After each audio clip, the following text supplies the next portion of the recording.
Welcome Home, a podcast for veterans about veterans by veterans, is a project of Willing Warriors and the Warrior Retreat at Bull Run. Good morning. I'm your host, Larry Ziliox, Director of Culinary Services here at the Warrior Retreat at Bull Run. And this week, our guest is Natalie Mack. She is the founder and CEO of the Military Homeschoolers Association. So this is an organization that I ran into back in April when we were doing a tabling event at the Military Child World Expo in Arlington. And I hadn't heard of them, and I thought, well, that's an organization that's filling a really much needed space. And so I'm just so happy to have the founder of the organization with us. Natalie, welcome to the podcast. Thank you so much, Larry. I'm excited to be here. Well, let me tell the listeners a little bit about your background. You've got more than 23 years of homeschooling, military homeschooling experience. You homeschooled 5 children of your own through high school, a former therapist, and I believe your spouse is a Navy chaplain for many years. Correct. Yes. He's retired now as of December. It will be 5 years that he's retired, but a total of 34 years of military service between Army, intel officer out in the desert of Fort Irwin and Fort Huachuca and other places, to accepting his calling to ministry, to Navy chaplaincy, and a little reserve time in between the Army and Navy. Wow. So it's been a phenomenal ride. Wow. So when did you decide that the Military Homeschoolers Association needed to be a thing, a nonprofit? How did that come about? Were you done homeschooling your own kids or in the middle of that? Or what was that like for you when you decided, we need to do more? Yes, I get asked that question frequently, Larry. And the interesting, I guess, thing about it, and my response is it wasn't planned. In other words, I was a military spouse. Obviously, we talked about that. Homeschooling our children, feeling called to do that, moving around every 2 or 3 years, and came to a point in our last season with our final 2. I really started to look around and see that there was a need for, an organization that potentially could serve the military homeschool community. I'm not new to leadership on a military installation. One, being a chaplain spouse, there's always some leadership there, but also just leading other homeschool groups as we moved from one installation to the other. I was either founding them or leading one, taking over leadership as another family PCS. And I think all of that experience just kind of came to where I thought, this might be something I need to do, but I wasn't 100% about it. I really, it took a little bit of time and for me to think it through, but eventually I realized that I wanted to form the nonprofit. And a large reason, I think, also was that I really wanted a place that could be home for those who are military connected and homeschooling, place where they feel seen and heard, in a place where there's some advocacy for maybe some of the resources and needs that the community has. I also just knew that there were some disconnects that I wanted to shore up. And when I say disconnects, there's organizations that do exist similar to mine who serve the military children. And I've often been told by some of the leadership is we can't get connected to our military homeschoolers. We are trying and we can't find them, or we can't find a way to connect. And I had the way to connect through the years, right, of being in the community and joining the groups and speaking at conferences. I was at one point leading and creating the military homeschool community, the community outreach through another nonprofit called Homeschool Legal Defense Association Mm-hmm. known as HSLDA. And I just kind of, all these factors came together, Larry, that just ushered me into the space where I just knew that if I founded this organization, I could continue serving Mm. the military community, the homeschool community, both of which I dearly love. We could potentially create the organization that would be a bridge from these other VSOs, veteran, right? Mm-hmm. Organizations or MSOs, the spouses and all, and bring all this together. And here I am. Here I am.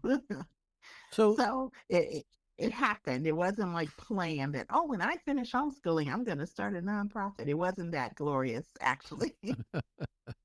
well, I think our listeners who are veterans or military families understand and know, of course, that there are schools on military installations throughout the Yes. country and the world. What was it for you, thinking back to your personal decision to homeschool your own kids? Wow. Okay. So I'll need to go back. So we started homeschooling, as you mentioned, it was 23 years that we homeschooled. So we started about 2 to 3 weeks before 9/11. So I'm Mm. dating myself, right? Mm.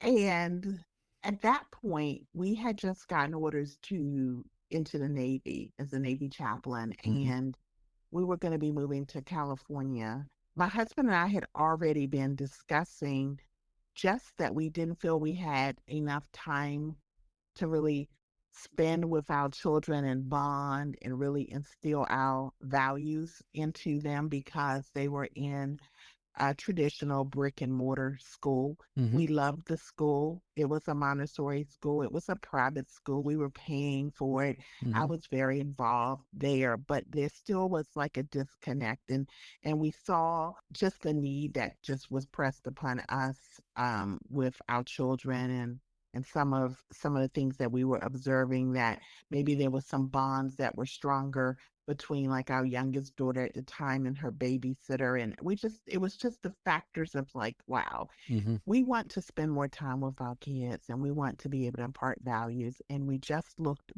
did the math. Mm-hmm. And when I say that, the math that I'm referring to is that we looked at the time that we got up, got them out the house to, wherever it had to be. And then I was working and he was working, and we picked them up in the evening. And then we had dinner, any activities that were scheduled. We had a little bit of the homework that they had to do Mm-hmm. because they were young, right? And then it was baths and bed, and then, rinse and repeat, right? Mm-hmm. That left the weekends, and the weekends were busy with getting ready for the following week, and the Girl Scout or the brownies and the whatever Mm-hmm. T-ball. And before we knew it, it was like the math wasn't adding up. It wasn't on our side. Yeah. Yeah. It wasn't on our side. So for us, it was all of those factors together again. It just kind of ushered it in. We had been meeting homeschooling families, and we really liked what we were seeing. We really, it just kind of spoke to us and what we thought would be good for our family. And I did a TEDx that really goes into more specifics. It's on YouTube. It's the impact of homeschooling. Mm-hmm. And so I think it's over 40,000 views now, Larry. I was just telling my story Mm-hmm. here, okay?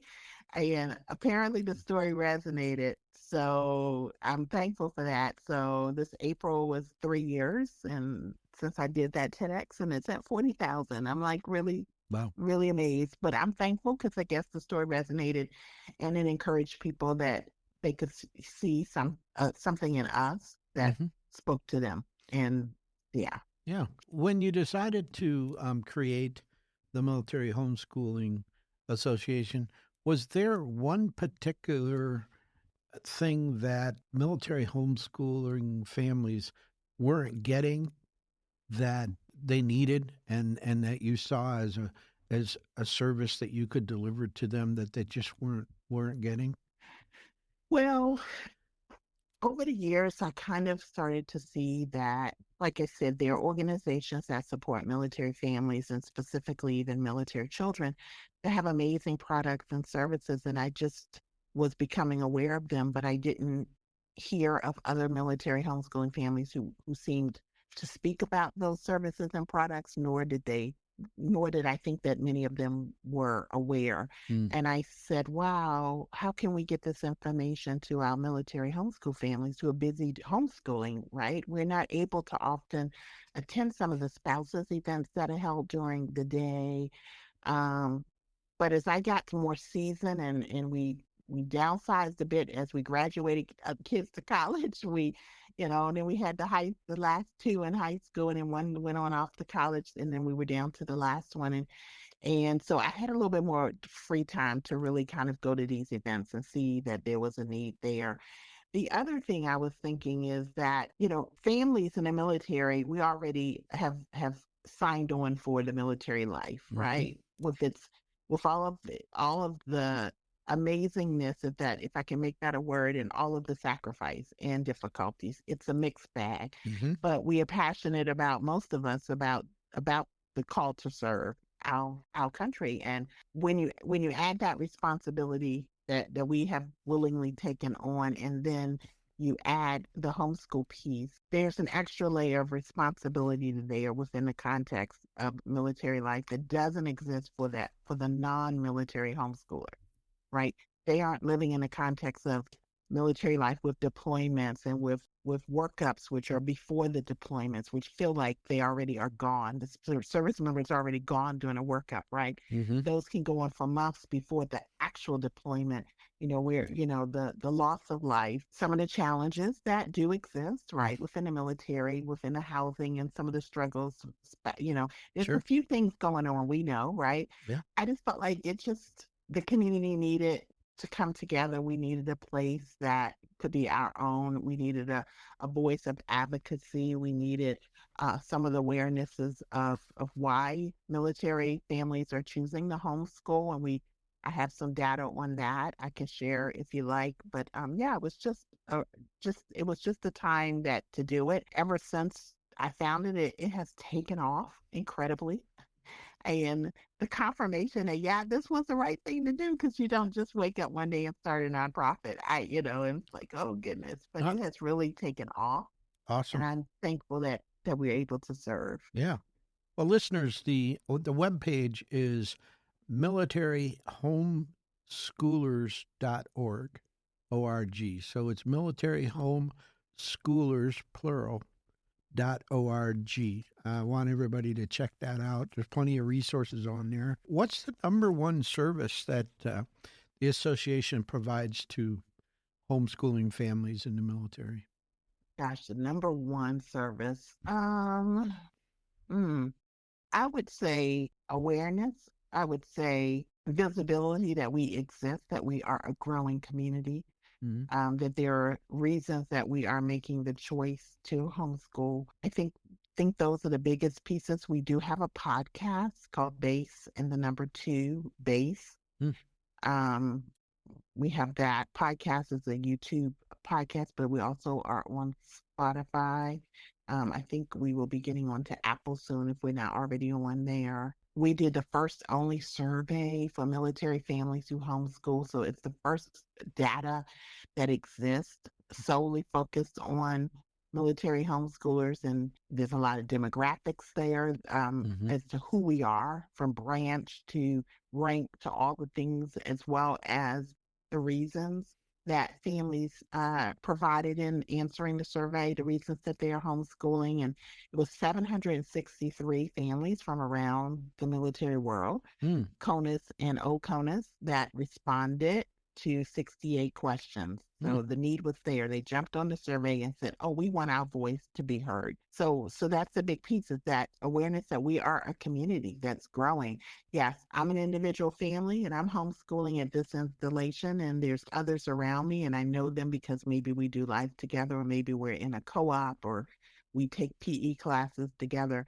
But outside of that, like, let's look and see, oh, that installation in the next state. Oh, it's a large group of people doing the same thing there. And oh, Guam, Rhoda, Okinawa, wow, people are in Germany doing it, right? And are we all connected? as one big community, and who can maybe potentially be the voice, unofficial. No one was voted us in as the voice. I never want to assume that, but I try to take what I learned as a military homeschooling Hmm. family and the experiences and exposure that I have to say I'm pretty good at figuring out some general things that I think I can advocate for. And that's one of the things that we also do as an organization is, to advocate and to educate on the community.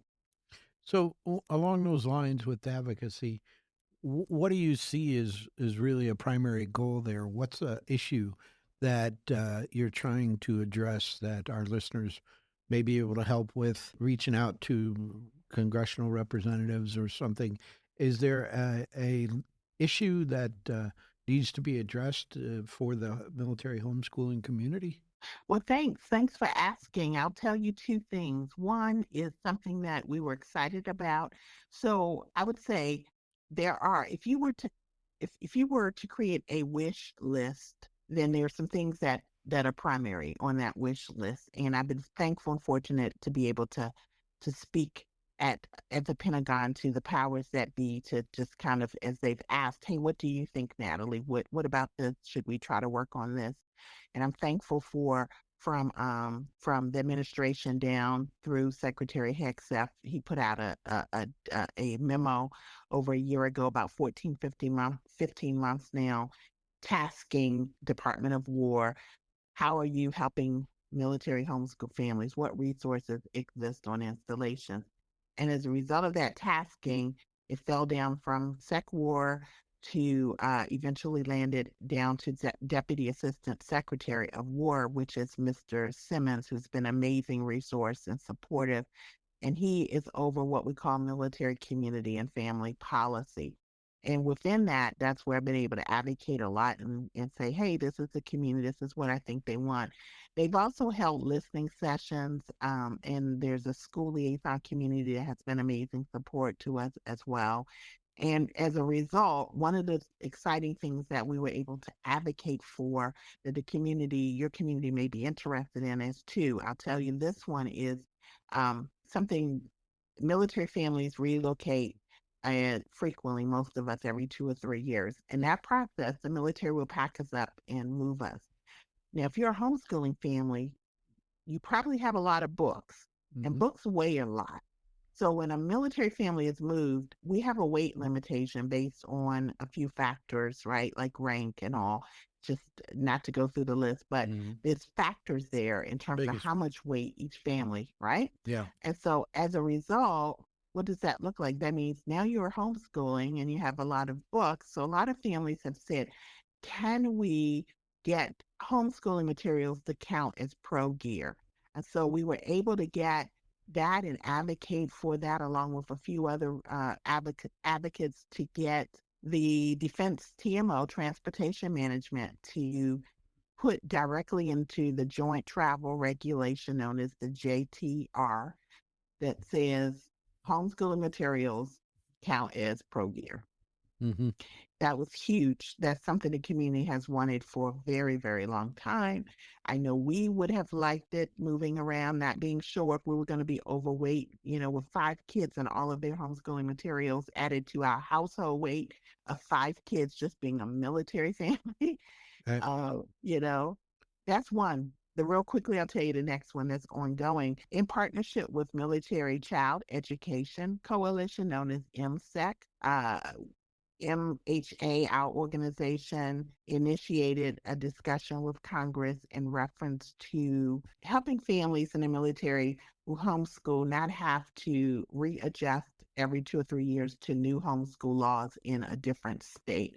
So, although homeschooling is legal in all 50 states, every state's laws are different. So, you just get settled, get accustomed to the law, and then the next thing you got orders, and then you have to figure out what's the law here, how do I comply? And it's over and over and over the course of your homeschool journey. hmm. So we also had Homeschool Legal Defense join MSEC and MHA, my organization, and we were able to get Congress to say, we see you, we hear you, let's try to solve this. Let's try to support the families. And so consequently, the Compass Act is now hopefully going to be able to be, we're advocating. It was created, it's an act that Senator Cruz, Senator Budd, Senator Moody, and Representative Harrigan has championed, and now we are going to be knocking on doors in Congress saying we need this in the NDAA this year. And because this is for families, and one brilliant thing is it allows families to choose. If you don't want to follow your state of legal residence, which is part of what the Compass Act advocates for, then you can choose to follow the laws where you physically reside, which is the current law across the country. But we want families to have a choice so that if they don't want to have to keep readjusting, they can just choose to follow their state of legal residency for homeschooling law. So that's a whole lot to say. You can see we've been busy, Larry. We're doing a lot of great things, and we got an amazing board and staff that I am so thankful that they have signed on to the vision, and they're working amazingly hard. Well, for our listeners who are not military, and there are some, just to be clear, when you're talking about PCS, Permanent Changes Station, and the government and the military will pay to move you, but they don't pay for your new groceries and all the stuff you had to get rid of, your new cleaning supplies, your new, all sorts of things that come along with getting a new house. And when you're doing that every 2 to 3 years, we find that a lot of families, it costs them to PCS, and it shouldn't cost them a dime, but it does. And so when Natalie is talking about moving these books and the school supplies and everything and going overweight, what that really means is that they have to pay. Okay, right. You're a young family and you're a sergeant. And when you go overweight, you have that certain limit. You go overweight, the government is going to charge you, and they're going to take it out of your taxes. Right. They're going to take it out of your salary. And that's just another burden that families just don't need to face. So that is it's great to hear that they've changed the regulation on that. It's not changed yet. We're advocating, and we're hopeful for that to be, the Compass legislation is drafted. Yes. And it is public. It was released via press release from the senators that I mentioned, Senator Cruz's office mainly. We're advocating and educating and hoping. And is the information that our listeners would need to advocate on your behalf for that, is that on the webpage so that they can go to the webpage and educate themselves about it so they could reach out to their congressperson and ask for help? Is that the place to go? I would say the best place really is, definitely check our website, but the best place, because we are in the process of putting it up on the website. We've been so busy. It's like when you take off like this and you are just, most of our board is they're homeschooling still. That's the other piece that I probably should say. But what I would say, let me answer your question immediately.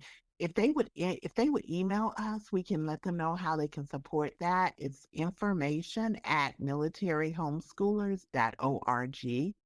Information@militaryhomeschoolers.org. That would be the best way to immediately get a response. But I was saying the board and its staff, I deliberately put out an all call for help for board members. I said, we need board members, we need staff. And most of these families are still actively homeschooling and still active duty. We have about 3 retirees, including myself. Everyone else is active duty. And we have about 15 people so far now, probably going to be about 20 once we need a webmaster. We're desperate for a webmaster, a volunteer webmaster, because no one's getting paid. This is all organic, Larry. Well, where does the funding come from? We are always seeking funding. I'll be honest. We are a nonprofit that is growing. We believe in what we're doing. The need is immense. There's families overseas who need in-person support on how to homeschool, like high school to college transcripts. There's so many needs that we have. So the financial support we have, you can go to the website and You can donate. We are always looking for sponsors, maybe for the podcast or sponsors of programs. One of our amazing sponsors is Blue Cross Blue Shield, Mm, the Federal Dental and Vision, and they have sponsored for 2 years in a row a Global Wellness Day. mm, Last year it was on Fort Gordon, and they sponsored $1,500 to support the co-op on Fort Gordon in Georgia to host a global wellness day for the homeschool community. This year, they also added an additional sponsorship for OCONUS. mm, So on August 7th, Hickam Air Force Base in Hawaii, as well as Ellsworth Air Force Base in Black Hills of South Dakota, mm-hmm. are going to host their Global Wellness Days, and Blue Cross Blue Shield is our sponsors for that. So we are open for a dialogue about how you can help, whether it's one of the positions that we still have open as volunteering, whether it's sponsorships where it's saying, hey, we see you and we would like to donate, contact us at that through our website or the information at militaryhomeschoolers.org Mm-hmm. email, and we would love to have a conversation with you. What do you find? I mean, nationwide, we're looking at roughly 3.45 million kids are homeschooled. It represents Mhm. about 3 to 6% of the school population out there. There are schools on military installations, and Yes. military families are like, all right, let's sign the kid up. They're going down to the elementary school. What do you Right. find is the primary reason why, since there are schools on military installations, military families are choosing to forego that and to homeschool? Okay, so I will direct listeners as they, get a moment to check our website and go under the research tab, because our amazing survey will give you way more than I can say now. But I will tell you that yes, there are amazing schools on installations as well as the outside community Department of War schools. A lot of them are overseas, not as many exist here in stateside, Mm-hmm. but I will say families, homeschool, well, let me back up. Military families, as we've talked about, are moving constantly. So whether they are attending a school on post, which is under Department of War potentially, or a county school, some bases have county schools on them as well. They're not all outside of the gate. Families are still relocating, and education suffers. Education is starting over. Mm-hmm. And so families in the military who choose to homeschool still primarily, that's the biggest reason, is the constant relocation. So they want this ability to provide some stability to their children in a way that they don't have control otherwise, Yeah. right? Because you get orders, you got to go. But you can control how your children are educated. And in doing so, the same teacher, you can, your style of learning stays the same. So it's about stability and continuity for a lot of families in the military who choose to homeschool. Mm-hmm. It's just one of the ways that we can control our kids not having to constantly readjust to everything from community to a new bedroom, to new friends, yeah, to a new soccer team or dance or scout team, right? Mm-hmm. We can at least say your schooling is going to stay the same. So I Mm-hmm. say, military families move, education doesn't have to start over. Yeah. Well, I can understand why educational continuity is so important. I mean, it's been a while since I was in the Air Force, but I recall a couple of situations where somebody I worked with got orders to come to Loring Air Force Base, which was in northern Maine. And they did a little research, and they found out that they don't play football up there, high school football, because it's harvest season for potatoes. And they didn't want to take their kids out of high school. So he actually came as an unaccompanied tour and lived in the dorm instead of coming with his family, which was eligible to come, and they stayed back home. Uh-huh. And so, or I've seen it many times where a service member turned a tour, especially overseas, into an unaccompanied tour because they didn't want to take the kids out of high school. They have Yes. one more year left, and they've moved around 20 times already. So, listeners, if you are a young family, active duty, I can understand where this would be appealing because you're really gonna provide some stability for the kids, especially educationally, but even like you say, the same teacher, the same teaching method, and it continues. It's not interrupted by, we're out of school now, but they start early. We're not going to get there before school starts because of the way the move is and the orders are, and it just can absolutely be a nightmare, especially for kids. And they're under so much stress and pressure as it is. So I would encourage everybody to take a look at the webpage, which is militaryhomeschoolers.org. Check out all the resources. Reach out to them at information@militaryhomeschoolers.org to find out about how you can help advocate for some of the changes that need to be done to the rules and regulations as far as transportation and PCSing with homeschool supplies. And really, I'm sure there's a lot more that needs to be changed.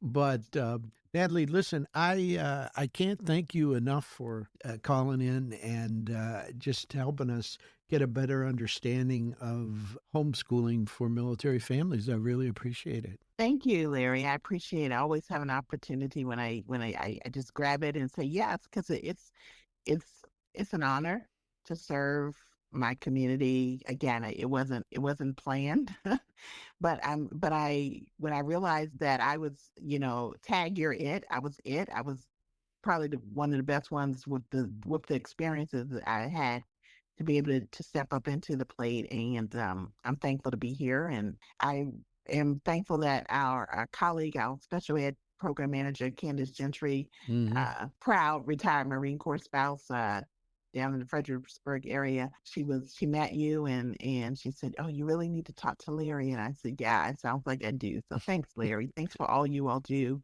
We hope to get out there for a tour, but thank you so much for the invite. Well, we'll definitely have you out for a tour, that's for sure. Listeners, we'll have another episode next Monday morning at 0500. You can find us on all the major podcast platforms. We're on YouTube and Reese Across America Radio. So until then, thanks for listening. The Welcome Home podcast is brought to you by Willing Warriors, a nonprofit organization serving active duty service members and veterans since 2012. To learn more, please visit our webpage at willingwarriors.org.